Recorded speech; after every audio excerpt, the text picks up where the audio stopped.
శుభోదయం. క్రీస్తునందు ప్రియమైన విశ్వాసులారా, మన రక్షకుడైన యేసుక్రీస్తు వారి యొక్క పవిత్ర నామములో మీ అందరికీ ఉదయకాల శుభాలు తెలియజేస్తున్నాను. దేవుని యొక్క మహాకృపను బట్టి దేవుడు ఈ 9వ మాసంలో ఈ మొదటి వారం అంతట్లో కూడా మరి మనల్ని, మన కుటుంబాన్ని, మన బిడ్డల్ని ఆయన హస్తాల్లో భద్రపరిచి ఈ వీక్లో లాస్ట్ డేలో ఈ ఉదయం దేవుని యొక్క చల్లని మెల్లని స్వరమైనటువంటి కృపను దేవుడు మనందరికీ దయచేయటాన్ని బట్టి మనం ఎంతగానో దేవునికి కృతజ్ఞతలు చెల్లించాల్సిన వారిగా ఉన్నాం. ఈ దినం మన టీఎల్సీ దినాహారంలో దేవుని యొక్క వాక్యాన్ని మనం జ్ఞాపకం చేసుకున్నాం. మరి ఎప్పటిలాగా వాక్యంతో పాటుగా మధ్యలో ఈ దినం మనం జ్ఞాపకం చేసుకున్న భాగాన్ని బట్టి ఒక క్వశ్చన్ మరి మిమ్మల్ని అడగటం జరుగుతుంది.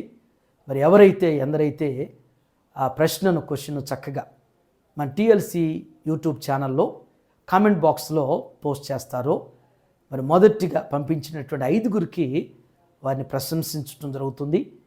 ఇది ప్రోత్సాహకరంగా దేవుని యొక్క వాక్యం శ్రద్ధగా వినటానికి ఇది ఉపయోగకరంగా ఉంటుందనేటువంటి భావంతో ఈ యొక్క ప్రశ్న కార్యం ఏర్పాటు చేయటం జరిగింది. కాబట్టి మీరందరూ కూడా ఆసక్తులై మరి ప్రోత్సహించబడాల్సిందిగా మరి మీ అందరికి కూడా తెలియజేస్తున్నాను.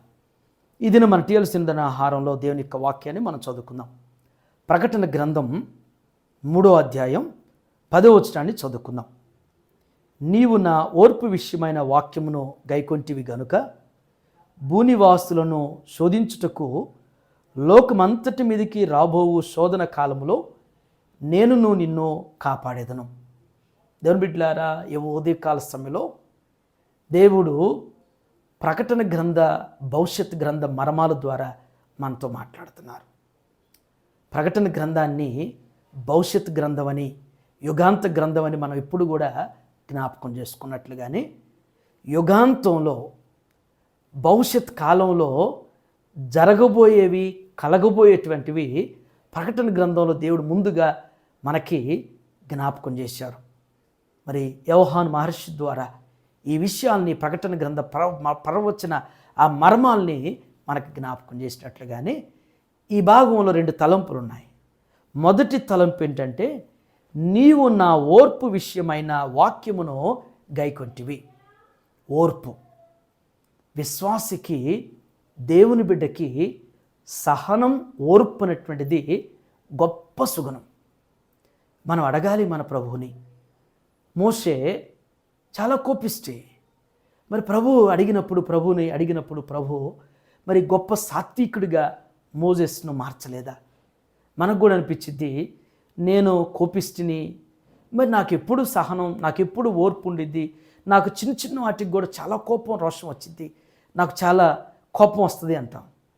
దేవుడిని అడిగినప్పుడు మన బలహీనతలో బలాన్ని ఇచ్చేవారు. మనకు ఉన్నటువంటి కోపాన్ని, రోషాన్ని తీసివేసి ఓర్పును, సహనాన్ని ఇచ్చేవారు.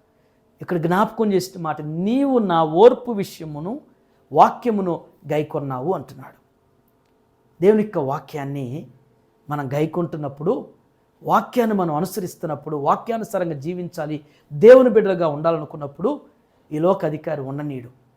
ఈ లోక అధికారి అయినటువంటి సాతాను ఎన్నో రకాలుగా మనల్ని బాధించాలని, గాయపరచాలని, విమర్శించాలని, నిందించాలని, అనేక రకాలుగా మన మీద మరి నిందలు మోపడాలని చెప్పేసి భయపెట్టాలని, బలహీనపరచాలని వాడు ఎన్నో అస్త్రాలు ప్రయోగిస్తాడు అపవాది. వాటి విషయంలో కొంచెం ఓర్పు, వాక్య విషయంలో సహనం కలిగి ఉండాలనేటువంటిది దేవుడి ఉదయం మనకి జ్ఞాపకం చేస్తున్నాడు.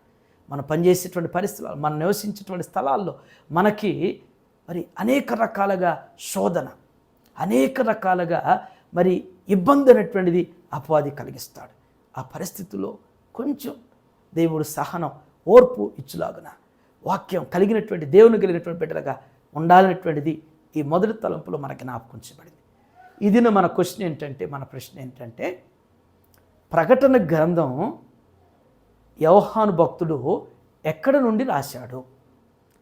పరిశుద్ధాత్మ దేవుడు యోహాన్ని ఎక్కడికి తీసుకెళ్ళి ఈ ప్రకటన గ్రంథ ప్రవచనాలు, భవిష్యత్ గ్రంథ ప్రవచనాల్ని ఎక్కడ నుండి రాయించాడు అనేటువంటిది ఈ క్వశ్చను.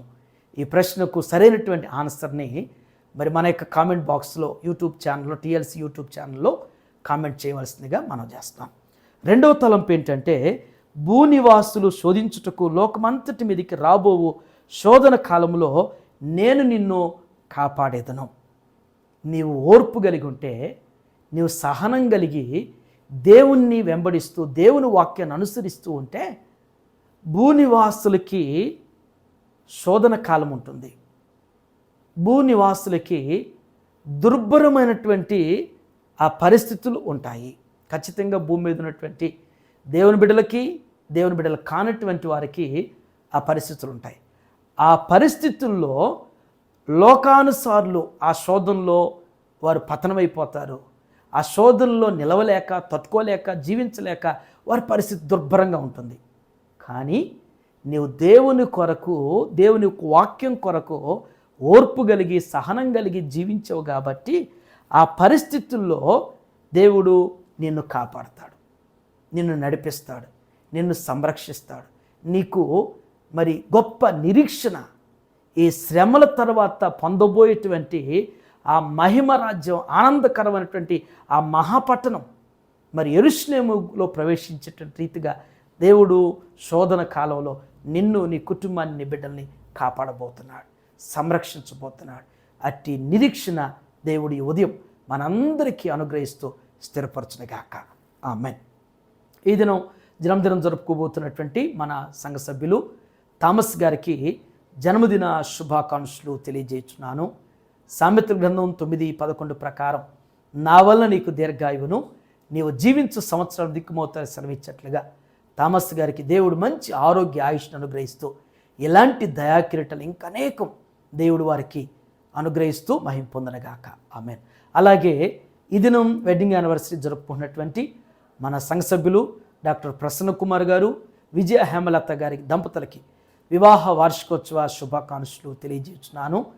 మరి దేవుడు కానా విందులో 6 రాతి బాణంలో నీళ్లను రుచికరమైనటువంటి ద్రాక్షారసంగా చివరి మొట్టుకు ఏ రీతిగా మార్చి ఆస్వాదించి మరి వారు తాగుమొట్టుకు అందించగలిగారో, మరి మన ప్రియుల యొక్క జీవితాన్ని, కుటుంబాన్ని దేవుడు అట్టి మాధుర్యతలో, మంచి ఆరోగ్యంతో, ఆయుష్తో, అన్ని విషయాలు ఆర్థికంగా, ఆత్మీయంగా వారి కుటుంబాన్ని, వారి బిడ్డల్ని దేవుడు దీవిస్తూ వృద్ధిపరచునుగాక.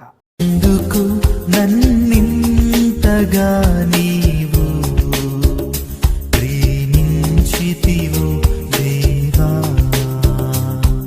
ఎందుకు నన్నింతగా నీవు ప్రేమించితివో దేవా, ఎందుకు నన్నింతగా నీవు ప్రేమించితివో దేవా,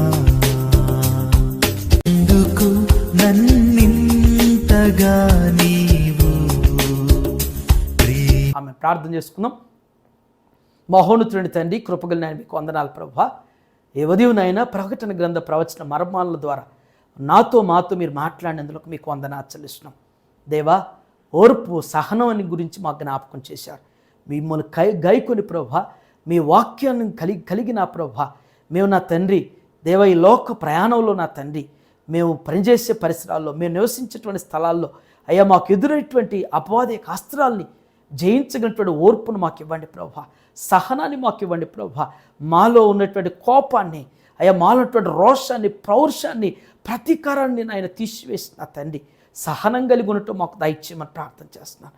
దేవా, మేము కలిగి ఉండటం ద్వారా నా తండ్రి అంత్య దినాల్లో ప్రభువా, అయ్యా శోధన కాలంలో నా తండ్రి ఆ పరిస్థితుల్లో ప్రభు మమ్మల్ని కాపాడుతానని మీ లేఖనం ద్వారా మాతో మీరు జ్ఞాపకం చేసినందుకు వందనాలు.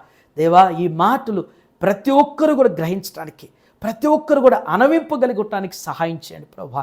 ఈ ఉదయం టీఎల్సీ దినాహారం చూస్తున్న ప్రతి బిడ్డను, ప్రతి కుటుంబాన్ని కూడా జ్ఞాపకం చేసుకోండి తండ్రి. వారిని మీ వాక్యం చేత ఎత్తిపట్టి బలపరిచి మీరు రాకడకు సిద్ధపరచండి ప్రభువా. ఇదేనో నాయన బిడ్డలు చేయనటువంటి వారి పనుల్లో, వారి ప్రయాణాల్లో మీ కాపుదల దయచేయండి. ఈ వీక్ అంతా నాయన మీరు సంరక్షించిన ఆయన మీ సమాధానంతో నడిపించినందుకు వందనాలు. రానటువంటి వారంలో కూడా నాయన మీరు దాచి సిద్ధం చేసిన మీ మేలులకు నాయన మమ్మల్ని వారసులుగా, మమ్మల్ని యోగ్యులుగా, మమ్మల్ని బలపరుస్తూ స్థిరపరచండి. ఇదిన జన్మదినం జరుపుకున్న మా ప్రియులు థామస్ గారిని బట్టి మీకు వందనాలు ప్రభువా. వారికి ఇచ్చిన దయాకిరీటం మేము స్తుతిస్తున్నాం. ఇలాంటి బర్త్డేస్ ఇంకా అనేకం జరుపుకుంటున్న ఆయన అయ్యా మంచి ఆరోగ్యంతో, ఆయుష్తో, ఆర్థికంగా, ఆత్మీయంగా కుటుంబాన్ని అభివృద్ధిపరిచి మీ దాసుని దీవించమని ప్రార్థన చేస్తున్నాను.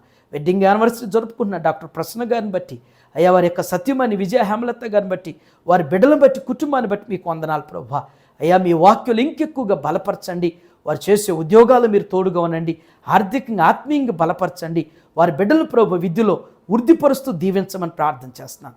మరొక పర్యాయనైనా టీఎల్సీ అనేది ఆహారం చూస్తున్న ప్రతి కుటుంబాన్ని, ప్రతి బిడ్డను కూడా ఆధ్యాత్మికమైనటువంటి భూ సంబంధమైనటువంటి మేళ్లతో దీవించుతూ వృద్ధిపరచమని యేసునామములో ఈ ప్రార్థన మీకు సమర్పించున్నాను తండ్రి. ఆమేన్. దేవుడు మీ అందరికీ నిత్యం తోడండి, కాపాడుతూ వృద్ధిపరచునుగాక. ఆమేన్.